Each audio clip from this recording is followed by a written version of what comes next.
तो hello everyone, welcome to education point coding. तो भाई साहब, आज के इस वीडियो के अंदर हम फंक्शंस का ही सेकंड पार्ट देखने वाले हैं। तो पिछली वीडियो के अंदर हमने ऑलमोस्ट फंक्शन पूरा खत्म कर लिया था।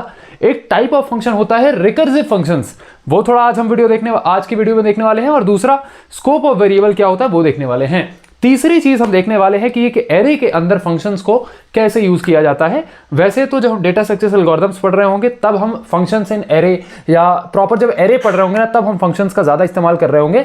लेकिन आज मैं बस एक छोटा सा आपको टच देना चाहता हूं कि फंक्शन के अंदर एरे कैसे पास होता है, फिर कैसे उसमें हम जो है आउटपुट वगैरह परफॉर्म करते हैं, वो सारी चीजें देखेंगे। देन हम देखने वाले हैं कि भैया फंक्शन के कुछ प्रॉब्लम्स जो है छोटे छोटे कुछ प्रॉब्लम्स अगर होंगे तो देख लेते हैं, नहीं होंगे तो मतलब ये लास्ट वाला पार्ट जो है स्किपेबल है। ठीक है, ये वाली चीज है। तो भैया स्टार्ट करते हैं रिकर्सिव फंक्शन से। ठीक है भैया, तो भैया रिकर्सिव फंक्शंस की बात करते हैं। रिकर्सिव फंक्शंस क्या होते हैं? रिकर्सिव फंक्शंस क्या होते हैं? What are recursive functions? Basically recursive functions का मतलब यह होता है, यहां पर जो रिकर्सिव का मतलब है वो है रिपीटेबल। रिपीटेबल तो एक ऐसा फंक्शन जो अपने अंदर अपनी बॉडी के अंदर जहां वो खुद को डिफाइन कर रहा है, खुद को ही कॉल करता है। तो क्या भैया आप ये कहना चाह रहे हो? क्या आप ये कहना चाह रहे हो कि एक ऐसा फंक्शन जिसके अंदर एक और फंक्शन हो, एक ऐसा फंक्शन जिसके अंदर एक और फंक्शन हो, इसे हम रिकर्सिव फंक्शन कहते हैं। क्या कहते हैं बेटा?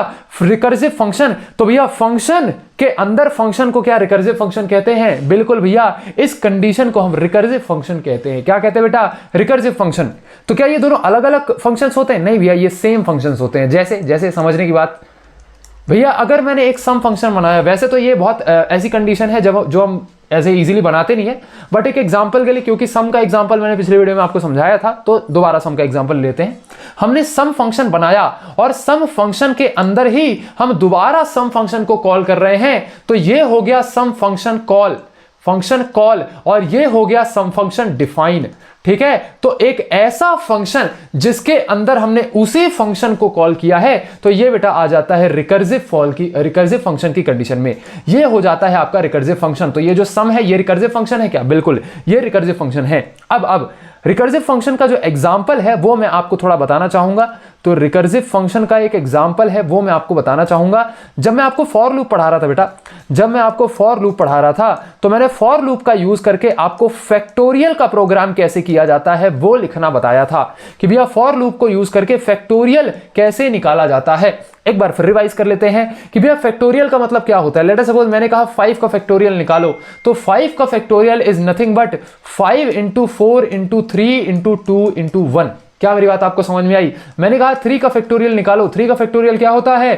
3 × 2 × 1। क्या मेरी बात आपके पल्ले पड़ चुकी है? बिल्कुल भैया। तो हम क्या करते थे, हम एक फॉर लूप चलाते थे जो कि 1 से शुरू होकर के n तक जाता था। n कुछ भी हो सकता है, इस केस में n = 5 है, इस केस में n = 3 है। बेसिकली हम क्योंकि यूजर से इनपुट लेते हैं कि यूजर भाई साहब आपको किसका फैक्टोरियल निकालना है, तो हम एक वेरिएबल का यूज करते हैं जिसका नाम है n। तो n में ही हम इनपुट में ले लेते हैं। तो लेट सपोज कभी यूजर ने कहा कि 5 जो है आप फैक्टोरियल निकालो 5 का, कभी यूजर ने कहा 3 का फैक्टोरियल निकालो, तो 1 से n तक जो है हम अपना लूप चलाएंगे और हर बार जो आपका लूप है वो आपका प्लस होगा बाय 1। और इसके अंदर हम क्या करते थे, सिंपली एक सेकेंड, यहां पर सिंपली हम कुछ नहीं करते थे, यहां हम एक फैक्टोरियल नाम का वेरिएबल बनाते थे जिसके अंदर हम फैक्टोरियल इनटू आई कर देते थे। कुछ ऐसा प्रोग्राम आपको याद आ रहा है? बिल्कुल भैया, कुछ ऐसा प्रोग्राम हमें याद आ रहा है।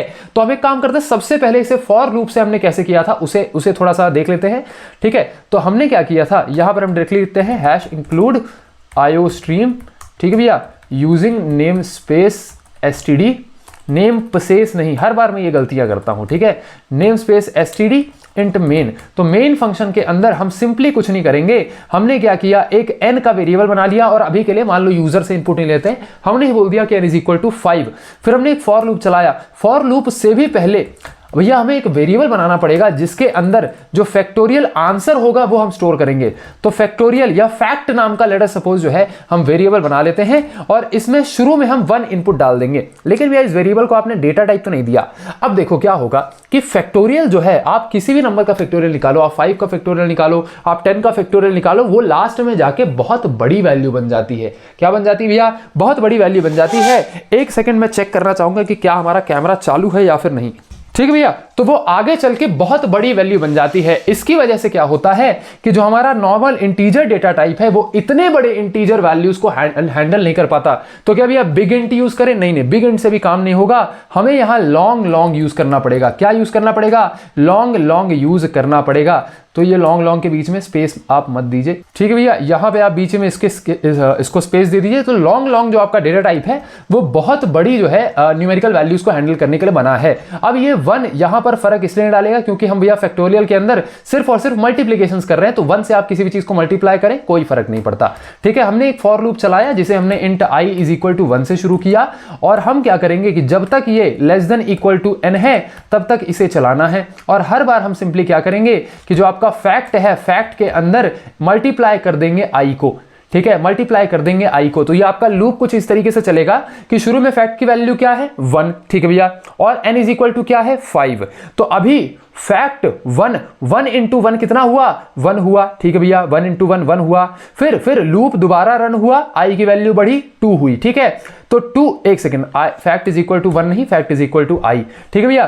तो अब फैक्ट की वैल्यू क्या थी 1, और i की वैल्यू क्या हो गई? i की वैल्यू क्या हो गई? i की वैल्यू हो गई भैया, i की वैल्यू हो गई अपनी 2, ठीक है। तो 1 इंटू 2 कितना हो गया? 2। तो अब फैक्ट की वैल्यू क्या है 2।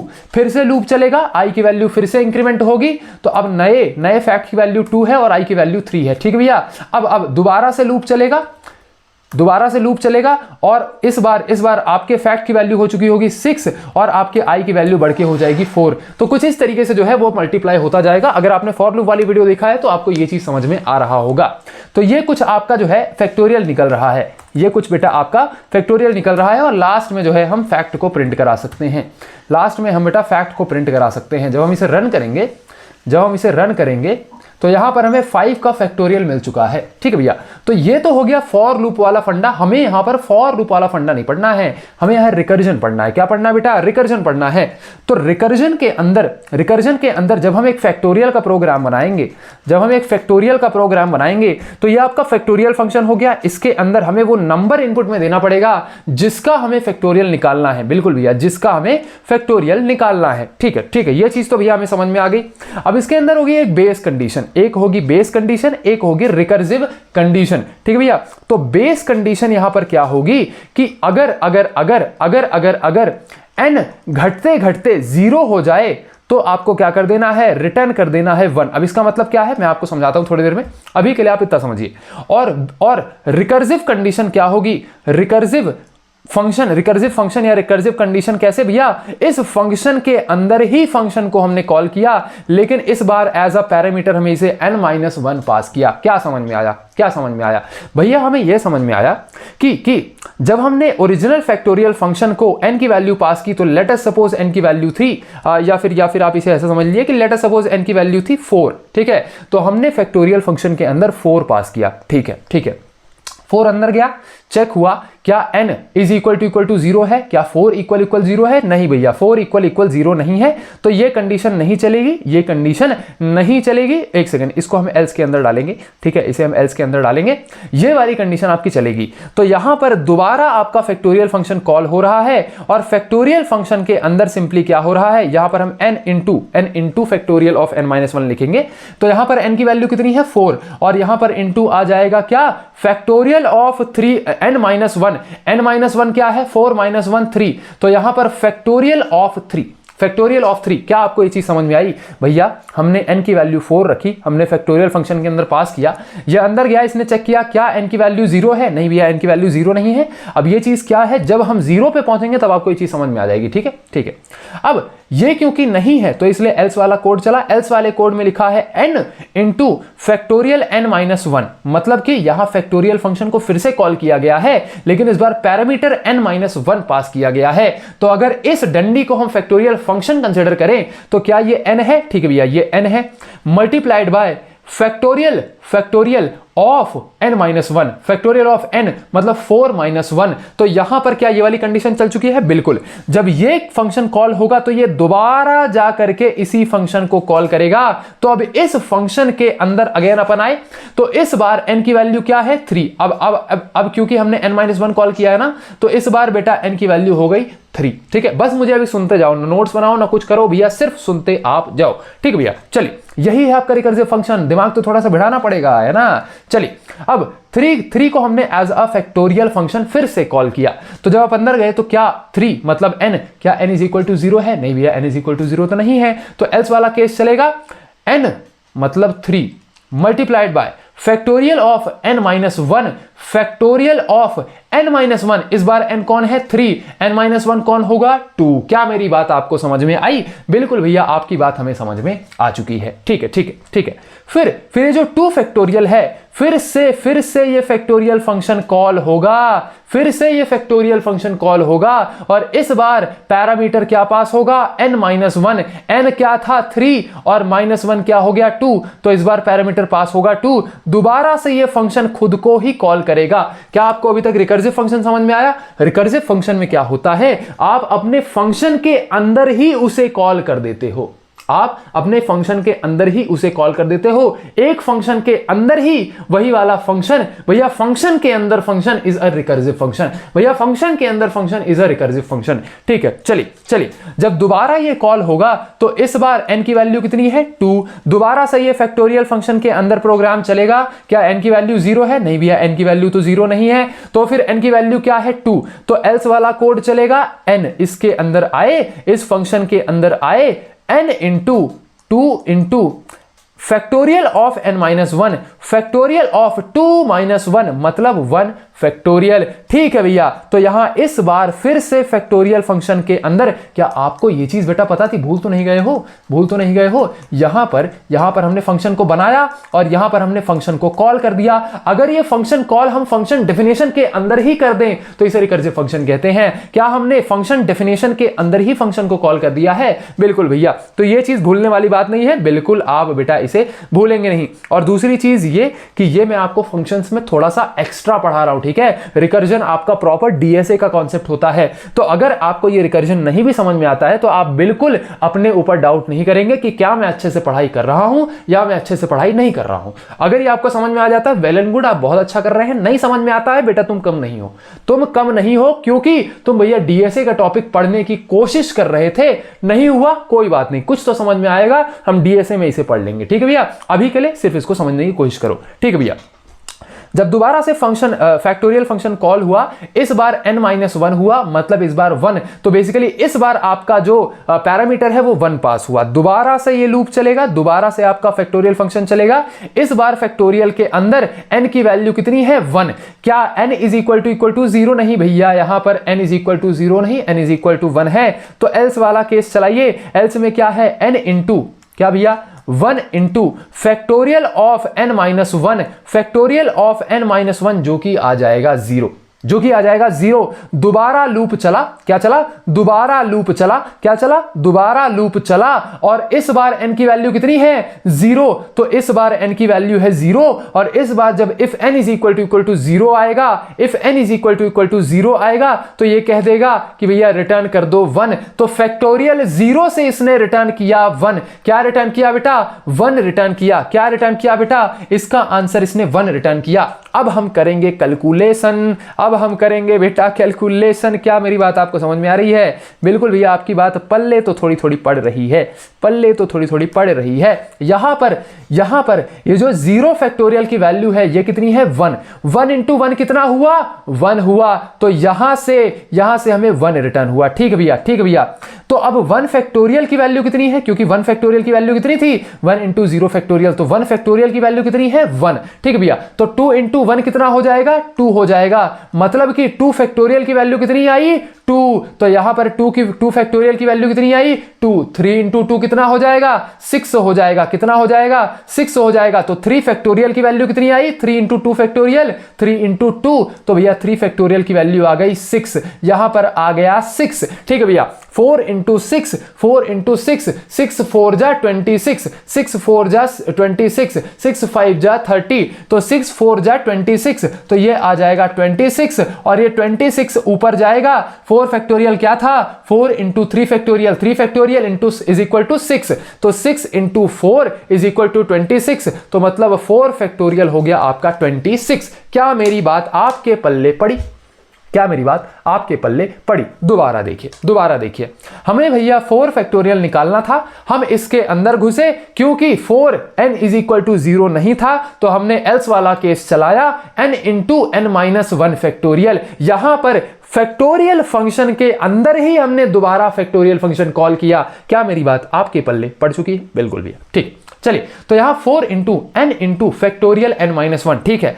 जब फैक्टोरियल n-1 क्योंकि एक फंक्शन है दोबारा कॉल होगा, अंदर गए, अंदर में फिर से एल्स केस चला n into factorial n-1, factorial n-1 में फिर से अंदर गए n इंटू फैक्टोरियल n-1, फिर से अंदर गए n इंटू फैक्टोरियल n-1। अब क्योंकि n की वैल्यू 0 आ गई है, 0 मतलब बेस केस होना बहुत जरूरी है, वरना ये आगे और -1 करता जाएगा। तो बेस केस भैया जान होती है रिकर्सिव फंक्शन की, ठीक है। और जब आपके बेस केस ने अपना वैल्यू रिटर्न कर दिया तो अब जाके आपको ये रिटर्न होता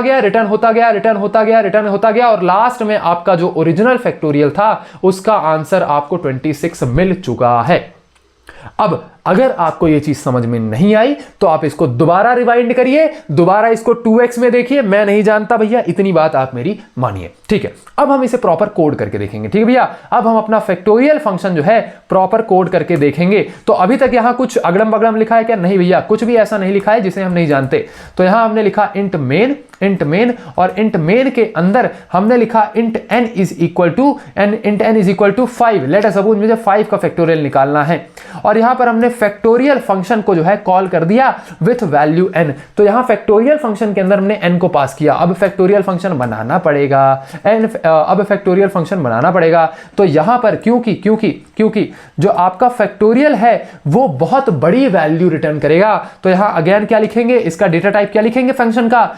लॉन्ग, ठीक है भैया। फंक्शन का नाम हमने लिखा फैक्ट और यहां पर इंट n हमने पास कर दिया। n क्या है? जिसका फैक्टोरियल आप निकालने वाले हैं। अब सबसे पहले यहां हम लिखेंगे बेस केस या बेस कंडीशन जिसे कहते हैं, बेस कंडीशन, ठीक है भैया, कंडीशन, ठीक है। और बेस कंडीशन आपकी क्या है कि अगर n इक्वल 0 होगा तो आप क्या कर देंगे, यहां पर आप डायरेक्टली रिटर्न 1 लिख सकते हैं, ऐसा भी लिख सकते हैं, लेकिन भैया हम अभी शुरुआत में थोड़ा सा अच्छे से चीजों को सिस्टमैटिक तरीके से लिखेंगे। तो यहां हमने लिखा रिटर्न 1, ठीक है भैया। आप यहां पे फंक्शन रिटर्न कर देगा 1, ठीक है भैया। और रिकर्सिव कंडीशन क्या है? रिकर्सिव कंडीशन ये कहती है, एक सेकंड, बेस कंडीशन को हम यहां लिख लेते हैं, ठीक है भैया, ताकि हमारी जो नंबर ऑफ लाइंस हैं वो थोड़ी सी कम हो जाए, ठीक है। तो अब रिकर्सिव कंडीशन क्या है? एल्स वाले केस के अंदर आपकी चलेगी रिकर्सिव कंडीशन है return n factorial of n-1। क्या ये चीज आपको समझ में आई? बिल्कुल भैया, ये चीज हमें समझ में आ चुकी है। तो यहां पर हमने रिटर्न क्यों किया है? क्योंकि भैया यहां पर कोई भी फंक्शन कुछ ना कुछ रिटर्न करेगा। तो अगर n की वैल्यू 0 हुई तो 1 रिटर्न कर देगा, n की वैल्यू अगर मतलब 0 नहीं हुई तो ये फिर से एक फंक्शन कॉल रिटर्न कर रहा है। क्या रिटर्न कर रहा है? एक फंक्शन कॉल रिटर्न कर रहा है, ठीक है भैया। तो ये हो गया बेटा आपका रिकर्सिव केस, ठीक है भैया। चलिए अब यहां पर हमने फैक्टोरियल फंक्शन को कॉल कर दिया है भैया। आउटपुट में दिखाने के लिए हमें इस फैक्टोरियल की वैल्यू को यहां पर हम किसी एक काम करते हैं, इसको डायरेक्टली सी आउट करा दें। क्या डायरेक्टली सी आउट करा दे? देखते हैं चलता नहीं चलता, डायरेक्टली इसको सी आउट करा देते हैं। अब हम इसे रन करके देखते हैं, ठीक है बेटा। अब हम इसे रन करके देखते हैं क्या फैक्टोरियल 5 की वैल्यू उसने 120 दे दी है? हाँ जी भैया। अगर मैं फैक्टोरियल 4 देता हूं, जो कि अभी हमने एग्जांपल में देखा, तो इसका आंसर आना चाहिए 26। कितना आना चाहिए बेटा? इसका आंसर आना चाहिए 20। उप्स 24 क्यों आ रहा है? क्या है, मैंने 26 लिखवाया है यार, मैंने पहले ही बताया दद्दा, मेरी मैथमेटिक्स थोड़ी कमजोर है। तो यहां पर ये 26 नहीं भैया, आपका 4 इंटू 3 हो गया 24, ठीक है भैया। 4 इंटू 3 हो गया, 4 इंटू 6 हो गया आपका 24, ठीक है भैया। क्योंकि मेरा जो दिमाग है वो भी आपको कॉन्सेप्ट समझाने में है, तो ये छोटे मोटे मैथमेटिकल कैलकुलेशंस हम भूल जाते हैं, ठीक है, कोई बात नहीं भैया। और अगर यहां पे भैया मैं 6 का फैक्टोरियल निकालता हूं तो 6 का फैक्टोरियल कितना आया? रन करके देखें भैया। 6 का फैक्टोरियल आ गया है, जल्दी आ जा तुदा, 6 का फैक्टोरियल आ गया है 720। अगर मैं आपको 10 का फैक्टोरियल निकाल दूं ना, इतनी बड़ी वैल्यू आ जाएगी, किसी ने सोची ना होगी भैया। आ गई बहुत बड़ी वैल्यू, ये तो लाख में आ गई है कुछ, इसलिए हम यहाँ लॉन्ग यूज करते हैं, ये वे में लॉन्ग लाइची, ठीक है। ये तो ऐसा हो गया ताकि ये बहुत बड़ी इंटीजर वैल्यूज को जो है हैंडल कर पाए। क्या आपको ये चीज समझ में आ गई है? दोबारा से एक बार रिकर्सिव फंक्शन आप जो है रिवाइज कर लीजिए। एक ऐसा फंक्शन जो कि खुद के अंदर खुद को कॉल करता हो। फंक्शन के अंदर function is a recursive function. दोबारा सुनो, फंक्शन के अंदर function is a recursive function. तो फैक्टोरियल की मदद से हमने रिकर्सिव फंक्शन को समझ लिया। अब अगर आपको ये अच्छे तरीके से नहीं समझ में आया है तो आप टेंशन मत लो, ये डीएसए का पार्ट है। जब हम वहां रिकर्जन पढ़ेंगे तब हम रिकर्जन, ये रिकर्जन ही है, बिल्कुल हाँ ये रिकर्जन ही है, तो हम रिकर्सिव फंक्शन को दोबारा पढ़ेंगे। बिल्कुल टेंशन नहीं लेना, ठीक है। हम भैया यहां पर C++ अच्छे से पढ़ रहे हैं, ठीक है। अब भैया रिकर्सिव फंक्शन पढ़ने के बाद नेक्स्ट टॉपिक है अपना scope of a variable. Scope of a variable, scope of variable मैं आपको समझाना चाहूंगा थोड़ा सा। स्कोप ऑफ वेरिएबल मैं आपको थोड़ा सा पहले यहां समझाना चाहूंगा। स्कोप ऑफ वेरिएबल का मतलब है कुत्ते का दायरा। क्या भैया? कुत्ते का दायरा। हर कुत्ते का एक एरिया होता है। क्या होता है? एक एरिया होता है। और जो ग्लोबल कुत्ता होता है ना, जो कुत्तों का साम्राज्य होता है, जो कुत्तों का महाराज होता है, वो भैया हर एरिया में अपना कदम रख सकता है। तो यहां पर वेरिएबल्स हैं आपके कुत्ते। भैया बहुत गंदी लैंग्वेज यूज कर रहे हो, बता दे रहे हैं। वेरिएबल्स हैं आपके डॉगीज, पपीज। हाँ भैया आ गई, अच्छी लैंग्वेज आ गई, हाँ बता दे रहे हैं। तो यहां पर दो टाइप ऑफ वेरिएबल्स होते हैं। यहां पर होते हैं ग्लोबल वेरिएबल्स, एक होते हैं ग्लोबल वेरिएबल्स, एक होते हैं लोकल वेरिएबल्स। क्या भैया? एक होते हैं ग्लोबल वेरिएबल्स, एक होते हैं लोकल वेरिएबल्स। ठीक है भैया। ग्लोबल वेरिएबल्स महाराज जिनका दबदबा हर एरिया में होता है, जिनका दबदबा हर एरिया में होता है। और लोकल वेरिएबल भैया गली का लोकल गुंडा, गली का लोकल डोगेज भाई, गली का लोकल पपी। तो इसका जो एरिया होता है वो लोकल होता है, वो लोकल होता है। एग्जाम्पल के लिए समझा, एग्जाम्पल के लिए समझाते हैं। एग्जाम्पल हम एक काम करते हैं, कोड करके ही आपको समझाते हैं, ठीक है भैया। तो यहां पर हम वेरिएबल्स बनाएंगे और उसे ग्लोबल या लोकल स्कोप देंगे, ठीक है भैया। चलिए लेट अस सपोज यहां पर मैंने बनाया एक वेरिएबल इंट ग्लोबल वेर नाम का एक ग्लोबल वेरिएबल बनाया, जिसके अंदर मैंने लेट अस सपोज 6 डाल दिया, ठीक है भैया, ठीक है। और इंट मेन के अंदर मैंने सी आउट कराया ग्लोबल वेर। क्या इसका आउटपुट हमें मिलेगा? चेक कर लेते हैं। बिल्कुल भैया, इसका आउटपुट हमें 6 मिल चुका है। मतलब ग्लोबल वेरिएबल के अंदर 6 रखा हुआ है। ये जो ग्लोबल वेर मैंने बनाया है ये बेटा एक ग्लोबल वेरिएबल है। अभी आपको समझ में आएगा क्यों ये ग्लोबल वेरिएबल है, ठीक है। आपको समझ में आया कि ये जो ग्लोबल वेरिएबल है ये इस मेन फंक्शन के अंदर तो काम कर रहा है। मतलब इस ग्लोबल वेरिएबल का जो दबदबा है, जो रीच है, जो पहुंच है, वो भैया इस मेन फंक्शन के अंदर भी है। बिल्कुल। अब हम एक काम करते हैं, एक लोकल फंक्शन बनाते हैं। तो लोकल फंक्शन बनाते हैं, मान लो फंक नाम का एक लोकल फंक्शन बनाते हैं। उसके अंदर लेट अस सपोज हमने कुछ भी पास नहीं किया। ठीक है, उसके अंदर लेट अस सपोज हमने कुछ भी पास नहीं किया। इसके अंदर हमने एक लोकल वेर नाम का वेरिएबल बनाया और उसके अंदर लेट अस सपोज 4 इंसर्ट कर दिया। अब यहां हमने सी आउट किया लोकल वेर। क्या सी आउट किया बेटा? लोकल वेर सी आउट किया। इसमें हम यहां पर हम एंडल डाल देते हैं, ठीक है। यहां पर हम एंडल डाल देते हैं और यहां पर हम इस फंक्शन को हम कॉल कर देते हैं, ठीक है भैया। अब होगा क्या?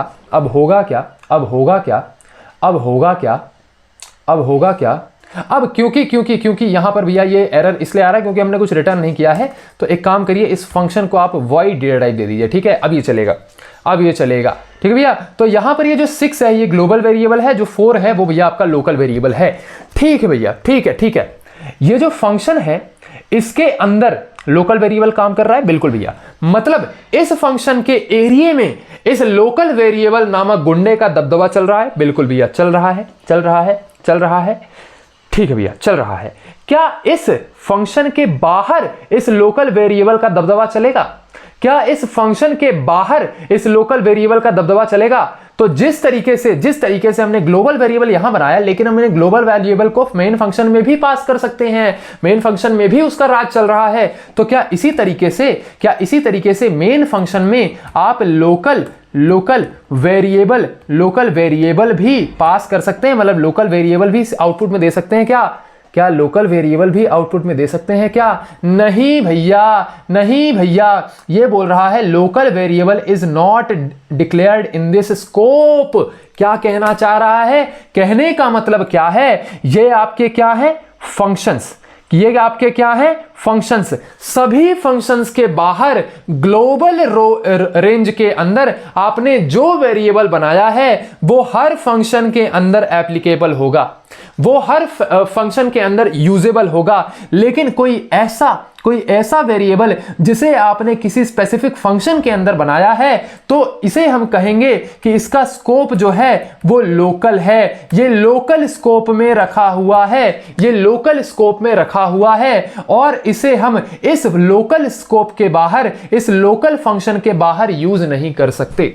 तो कहने का मतलब क्या है, लोकल वेरिएबल को या ऐसा वेरिएबल जिसका स्कोप लोकल हो या लोकल स्कोप हो तो भैया उसे आप उस फंक्शन के बाहर यूज नहीं कर सकते। ठीक है भैया, ठीक है भैया। आप कहते हो कि ग्लोबल वेरिएबल का स्कोप जो है वो ग्लोबल है, ठीक है, ग्लोबल वेरिएबल का जो स्कोप है वो ग्लोबल है। तो क्या भैया इस ग्लोबल वेरिएबल को मैं इस फंक्शन के अंदर सी आउट कर सकता हूं? क्या इस फंक्शन के अंदर मैं सी आउट कर सकता हूं? बिल्कुल भैया, इस फंक्शन के अंदर आप इसे सी आउट कर सकते हैं। तो थोड़ी देर के लिए मैं इसे कमेंट आउट कर दूं या एक काम करते रहने देते हैं, बस एक एंडल डाल देते हैं, एक एंडल डाल देते हैं और यहां पर हम सिर्फ और सिर्फ फंक्शन को कॉल कर देते हैं, क्योंकि फंक्शन को जब तक कॉल नहीं करेंगे तब तक वो चलेगा नहीं। ठीक है भैया, चलिए हमने ग्लोबल वेरिएबल को बनाया यहां पर है, लेकिन फंक्शन के अंदर भी ग्लोबल वेरिएबल काम कर रहा है। मतलब कि ये है महाराज, इसका जो दबदबा है वो हर फंक्शन के अंदर रहेगा क्योंकि इसे हमने ग्लोबली यहां बनाया हुआ है। तो ये हो गया आपका ग्लोबल वेरिएबल, इसका स्कोप आपका ग्लोबल है। ठीक भैया, ऐसा कोई भी वेरिएबल जिसे हमने किसी स्पेसिफिक फंक्शन के अंदर बनाया है तो उसका स्कोप इस फंक्शन के बाहर नहीं जाएगा। तो इस फंक्शन के बाहर आप इस वेरिएबल को यूज नहीं कर सकते हैं। इतनी सिंपल सी बात है। ठीक भैया, तो जो आपके लोकल वेरिएबल होते हैं can't be used outside a function. जिस फंक्शन के अंदर आपने लोकल वेरिएबल बनाया है उस फंक्शन के बाहर आप इसे यूज नहीं कर सकते, इसलिए हम इसे लोकल कहते हैं। ठीक है भैया, और एक ऐसा वेरिएबल जिसे आपने हर फंक्शंस के बाहर बनाया है, हर फंक्शन के बाहर बनाया है, इवन मेन फंक्शन के भी बाहर बनाया है, तो उसका स्कोप ग्लोबल हो जाता है। मतलब उसे आप फिर किसी भी फंक्शन में यूज कर सकते हैं। तो ये नॉर्मल सी चीज है, आपका स्कोप ऑफ वेरिएबल है। आई थिंक इसमें मैंने थोड़ा सा ज्यादा ही टाइम खींच दिया, लेकिन कोई बात नहीं, इट इज वर्थ इट। ठीक है भैया, चलिए अब हम सिंपली क्या करेंगे, एक एरे को देखते हैं कि एरे जो है हमारा फंक्शंस के अंदर कैसे काम करता है। अब एक फंक्शन के अंदर हम एरे कैसे पास कर सकते हैं। तो लेट्स सपोज सबसे पहले हम एक एरे बना लेते हैं। इंट मेन के अंदर हम एक एरे बनाएंगे। तो यहां पर मान लीजिए मैंने एरे का साइज जो है वो इक्वल कर दिया किसके, लेट्स सपोज एरे का साइज हम 5 रखना चाहते हैं। तो हमने यहां एक एरे बनाई ARR नाम से, जिसका साइज हमने साइज के बराबर रख दिया। ठीक है, इसे आप इस तरीके से वेरिएबल्स में भी काम में ला सकते हैं। बिल्कुल भैया, और यहां पर इस एरे के अंदर हमने वैल्यूज डाल दी। लेट्स सपोज 1 2 3 4 और 5, ये कुछ हमने इस एरे के अंदर वैल्यूज डाल दी। अब हम चाहते हैं कि इस एरे को यूजिंग अ फंक्शन हम आउटपुट में प्रिंट कराएं। तो हम एक ऐसा फंक्शन बनाएंगे जिसके अंदर हम एक एरे को पास कर सकें। तो यहां पर हम लिखेंगे, क्योंकि भैया हमें एक एरे को जो है पास करना है, मतलब कि एक एरे पे काम करना है, तो जाहिर सी बात है हमें पैरामीटर्स में एरे पास करना पड़ेगा। और साथ ही साथ क्योंकि एरे को हमने कुछ साइज भी दिया है, तो यहां एक और वेरिएबल एग्जिस्ट करता है, साइज वेरिएबल, तो यहां हमने साइज को भी पास कर दिया। तो कहने का मतलब क्या है कि जब भी आप एक एरे पर काम कर रहे हैं तो एरे को तो पास करना ही पड़ेगा एज अ पैरामीटर फंक्शन के अंदर। एरे को पास करने का सिंटेक्स ये है, पहले उसका डेटा टाइप लिखिए, एरे का नाम लिखिए और ऐसे करके आप ब्रैकेट्स लगा दिए, और साथ ही साथ उस एरे से रिलेटेड जितने भी वेरिएबल्स होंगे सबको आपको पास करना पड़ेगा। तो यहां पर क्योंकि हमने एरे का साइज डिक्लेयर किया है कि एरे का साइज 5 होने वाला है, तो साइज को भी हमने यहां पास किया। ठीक है भैया, बिल्कुल। अब हम सिंपली कुछ नहीं करेंगे, एक फॉर लूप चलाएंगे जिसके अंदर जिस फॉर लूप को int i = 0 से हम शुरू करेंगे और i जब तक लेस लेस देन है एरे ऑफ साइज के, जब तक i लेस देन है एरे ऑफ साइज, क्योंकि लेस देन क्यों लगाया भैया, साइज कितना है 5, बिल्कुल भैया 0 1 2 3 4, हमें भैया सिर्फ 4 इंडेक्स तक चलाना है और 4 क्या होता है, लेस देन 5 होता है। इस वजह से हम चाहते हैं कि जो आपका एरे का इंडेक्सिंग है, मतलब कि हम पहले 0 इंडेक्स को प्रिंट कराएं, 1 को कराएं, 2 को कराएं, 3 को कराएं, 4 को कराएं, 4 के बाद हम ना जाए तो हम शुरू कहां से करना है, 0 से, और जा कहां तक रहे हैं भैया, लेस देन 5 तक, मतलब लेस देन 5 मतलब 4 तक। तो भैया कहां से शुरू कर रहे हैं, 0 से, 0 इंडेक्स से शुरू करेंगे, 4 इंडेक्स तक जाएंगे, सबको प्रिंट कराते जाएंगे और हर बार आपको 1 का इंक्रीमेंट कर देना है, क्योंकि भैया 0 से 1 जाएंगे, 1 का इंक्रीमेंट हुआ, 1 से 2 जाएंगे, 2 का इंक्रीमेंट हुआ, ठीक है भैया। और हर बार आपको क्या करना है, हर बार आपको ARR ऑफ i प्रिंट करा देना है। तो जब शुरू होगा लूप आपका, तो i की वैल्यू 0 होगी तो ARR ऑफ 0 प्रिंट हो जाएगा, मतलब 1 प्रिंट हो जाएगा। फिर उसके बाद लूप दोबारा चलेगा, i की वैल्यू इंक्रीमेंट होगी, i की वैल्यू बढ़ के 1 हो जाएगी, तो अब ARR ऑफ 1 प्रिंट होगा, जो कि 2 है तो 2 प्रिंट हो जाएगा। ऐसे ही करते करते ARR ऑफ 4 तक जो है आपका लूप चल रहा होगा। और लास्ट में यहां हम थोड़ा सा गैप भी देते हैं, ठीक है, लास्ट में हम थोड़ा गैप भी देते हैं। एक काम करते हैं, इस फंक्शन को हम वॉइड लिख देते हैं, क्योंकि भैया ये फंक्शन कुछ भी रिटर्न नहीं कर रहा है। और लास्ट में यहां आके हम इस फंक्शन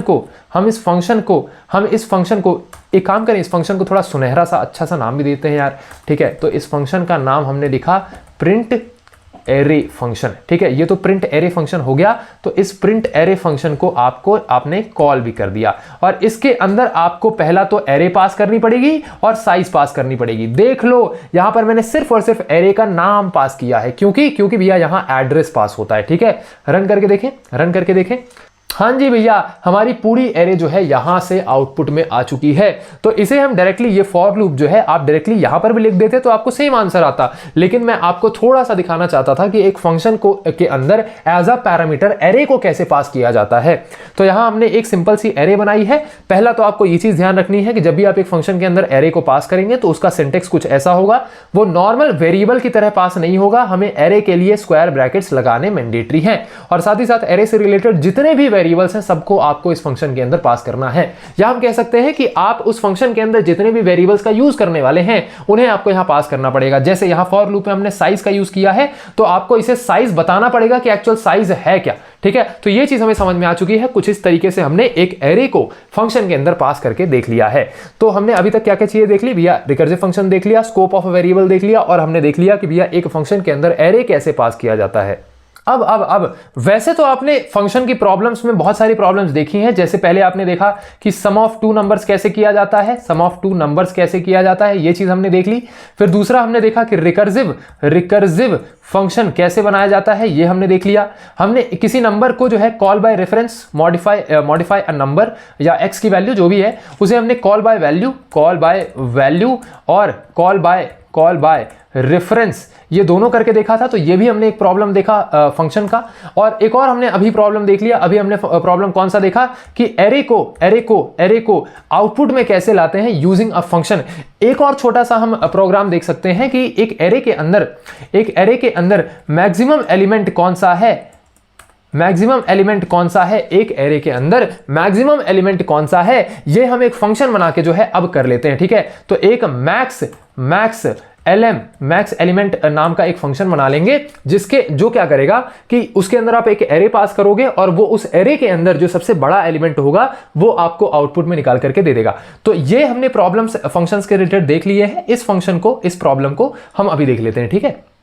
तो यहां पर बेसिकली इस फंक्शन को बनाने का लॉजिक क्या है कि लेट सपोज हमने एक एरे बनाई, अबे पेन चल जा, यहां पर हमने एक एरे बनाई जिसका साइज है लेट सपोज 5, और एरे हमारी कुछ इस तरीके से बन करके आ गई है, ठीक है, कुछ इस तरीके से बन करके आ गई है। अब उसके अंदर मान लीजिए मैंने यहां पर लिखा 5, फर्स्ट एलिमेंट है 5, यहां मैंने लिखा 7, यहां मैंने लिखा 6, ठीक है, यहां मैंने लिखा 8, और यहां मैंने लिखा 3, और यहां मैंने लिखा 2, ठीक है। तो 0 1 2 3 4 और 5, एक सेकेंड, सॉरी, यहां मैंने 5 एलिमेंट्स बना दिए हैं, कोई बात नहीं।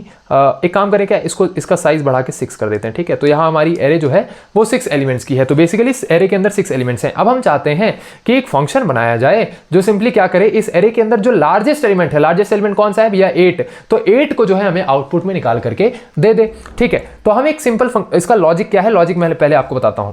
हम सिंपली क्या करेंगे, एक मैक्स नाम का वेरिएबल बना लेंगे जिसके अंदर हम पहला एलिमेंट, जो एरे का पहला एलिमेंट होगा वो स्टोर कर देंगे।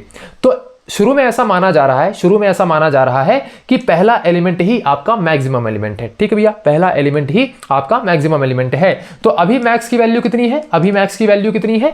5। ठीक है, फिर हम क्या करेंगे? कंडीशन चेक करेंगे। बेसिकली एक लूप चलाएंगे जो क्या करेगा कि एरे के हर इंडेक्स को चेक करेगा।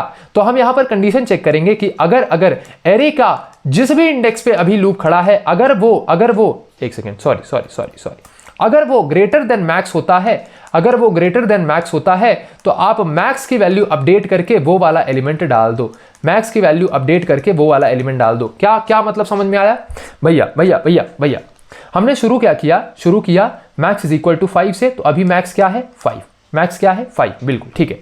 हमने 0 से शुरू किया, एक लूप चलाया, जैसे अभी आउटपुट कर रहे थे ना, वैसे ही बिल्कुल सेम हर जगह पर वो जाएगा। बेसिकली हर इंडेक्स पर वो लूप ट्रैवर्स करेगा। ठीक है, तो हमने 0 से शुरू किया। हमने बोला क्या ARR ऑफ 0 मैक्स से बड़ा है? क्या 5 मैक्स से बड़ा है? नहीं भैया, मैक्स से बड़ा नहीं है। तो आप मैक्स को अपडेट मत करो। ठीक है भैया, तो मैक्स की वैल्यू क्या है? 5। लूप आगे बढ़ा, अब i की वैल्यू कितनी हो चुकी है? i की वैल्यू हो चुकी है 1। क्या ARR ऑफ i मतलब ARR ऑफ 1, क्या 7 मैक्स से बड़ा है? क्या 7 5 से बड़ा है? तो मैक्स को अपडेट कर दो ARR ऑफ 1 से, मतलब ARR ऑफ 7 से। तो मैक्स अपडेट होकर आ गया 7। तो अब आपका मैक्स क्या रह गया है? अब आपका मैक्स 5 नहीं रहा, अब आपका मैक्स बन चुका है 7। ठीक है भैया, ठीक है। हमने दोबारा लूप को चलाया। अब फिर से ARR ऑफ i की वैल्यू क्या है? 2। तो ARR ऑफ 2 में क्या है? 6। क्या 6 बड़ा है मैक्स से? नहीं भैया, 6 आपका मैक्स से बड़ा नहीं है, तो मैक्स को आप अपडेट नहीं करेंगे। दोबारा लूप चलेगा, अब i की वैल्यू हो जाएगी 3। कि ARR ऑफ 3 ग्रेटर देन है मैक्स से? क्या 8 ग्रेटर देन मैक्स से? हाँ जी भैया, 8 आपका 7 से बड़ा है। तो आप क्या करो? मैक्स की जगह पर आप 8 रख दो। ठीक है भैया, तो ये कट होके यहां पे आ जाएगा 8। तो अभी तक मैक्स की वैल्यू क्या हो चुकी है? 8। फिर से आपने लूप को चलाया, अब i की वैल्यू कितनी हो चुकी है? 4। ठीक है भैया, तो ARR ऑफ 4 मतलब कि ARR ऑफ 4 क्या है? 3। क्या 3 ग्रेटर देन है मैक्स के? नहीं भैया, 3 हमारा 8 से बड़ा नहीं होता है, तो ये लूप नहीं चलेगा। जब ये वाला इफ कंडीशन नहीं चलेगा तो लूप आगे बढ़ेगा, i की वैल्यू हो जाएगी 4। बिल्कुल भैया। क्या ARR ऑफ 5, सॉरी 4 नहीं 5, क्या ARR ऑफ 5 मैक्स से बड़ा है? क्या 2 मैक्स से बड़ा है? नहीं भैया, 2 मैक्स से बड़ा नहीं है। तो अब यहां पर लूप आगे नहीं चलेगा, क्योंकि भैया हमने लूप में कंडीशन लगा रखी होगी कि आप लेस देन साइज चलना, मतलब i इज इक्वल टू जब तक लेस देन साइज है तब तक ही चलना। तो इस वजह से यहां पे लूप रह जाएगा। और लास्ट आपके मैक्स की वैल्यू क्या है? 8, मतलब कि आपके इस टोटल एरे के अंदर सबसे बड़ी वैल्यू आ गई 8। ये इसका कुछ लॉजिक है। अब हम क्या करते हैं कि इसका फंक्शन बना के देख लेते हैं। ठीक है भैया, इसका फंक्शन हम फटाक से बना करके देख लेते हैं। तो अभी तक यहां तक हमने क्या करा है? एक काम करते हैं, शुरू से ही सारी चीजें बनाते हैं। ठीक है, अभी तक हमने सिंपली कुछ नहीं किया है, एक मेन फंक्शन बनाया है जिसके अंदर साइज हमने रख दिया है 5, और एरे के अंदर ये कुछ एलिमेंट्स हैं। एलिमेंट्स को एक काम करते हैं, थोड़ा चेंज कर देते हैं, थोड़ा स्कैटर कर देते हैं, तब तो मजा आएगी। ठीक है, तो यहां हमने रख दिया 10, यहां हमने रख दिया 5, यहां हमने 4, यहां 7, यहां 8। ठीक भैया, यहां 8, यहां हमने रख दिया लेट्स सपोज 3। तो यहां पर सबसे बड़ा एलिमेंट कौन है? 10। भैया सबसे शुरू में ही आपने 10 रख दिया है, कोई बात नहीं, चलो हटा दो। एक काम करो, यहां पे आप लेट्स सपोज 33 रख दो। ठीक है, तो कायदे से आपका आउटपुट कितना आना चाहिए? 33। तो यहां पर हमने एक फंक्शन बनाया, एक काम करते हैं पहले फंक्शन को बना लेते हैं। ठीक है भैया, तो यहां अपने एक फंक्शन को बनाया, फंक्शन का डेटा टाइप आप इंट ही रख दो, क्योंकि ये रिटर्न करेगा ना, हमें मैक्सिमम वैल्यू रिटर्न करेगा। ठीक है, तो यहां पर हम इसको प्रिंट कराएंगे। तो यहां फाइंड मैक्स करके एक हमने जो है फंक्शन बना लिया। इसके अंदर हम एरे को एक्सेप्ट करेंगे। बिल्कुल भैया एरे को एक्सेप्ट करेंगे, और साथ ही साथ एरे का जो साइज है उसे एक्सेप्ट करेंगे। ठीक है, बिल्कुल। और इसके अंदर हम सिंपली क्या करेंगे? हमने एक मैक्स नाम का फंक्शन बनाया। हमने क्या किया? सिंपली एक मैक्स नाम का वेरिएबल बनाया और शुरू में उसे ARR ऑफ 0 के बराबर रख दिया। कहने का मतलब क्या है? फर्स्ट इंडेक्स के बराबर रख दिया। तो शुरू में हमने मान लिया कि जो आपका फर्स्ट एलिमेंट है ना, वही आपका मैक्सिमम एलिमेंट है। ठीक भैया, बिल्कुल। अब यहां पर हम लूप चलाएंगे for int i is equal to 0, मतलब हम 0 नंबर इंडेक्स से शुरू करेंगे चेक करना, और i जब तक लेस देन साइज हो तब तक आपको लूप को चलाना है।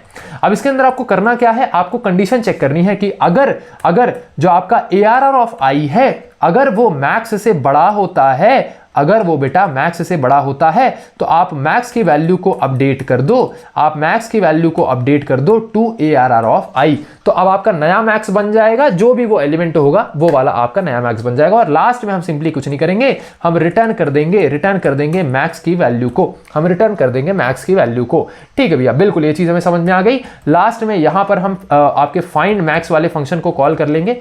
तो यहां पर भी हमने फाइंड मैक्स फंक्शन को बना दिया है, यहां पर बेसिकली कॉल कर दिया और इसके अंदर हमने एरे पास किया है और साथ ही साथ साइज पास किया है। ठीक है, तो अब अगर हम इसे रन करके देखते हैं तो कायदे से हमें 33 आंसर मिलना चाहिए, 33 आंसर मिलना चाहिए। ठीक है भैया, हमें भैया maximum element in the array मिल चुका है। दोबारा आप एक बार समझिए, हमने साइज सबसे पहले बताया कि एरे का साइज कितना होगा, बिल्कुल भैया। फिर हमने एरे को बना लिया विथ साइज 5, एरे के अंदर कुछ एलिमेंट्स डाल दिए जिसमें सबसे बड़ा एलिमेंट है 33। फिर हमने क्या किया, एक फाइंड मैक्स नाम का फंक्शन बनाया जिसके अंदर हमने एरे और उसके साइज को पास किया, बिल्कुल भैया।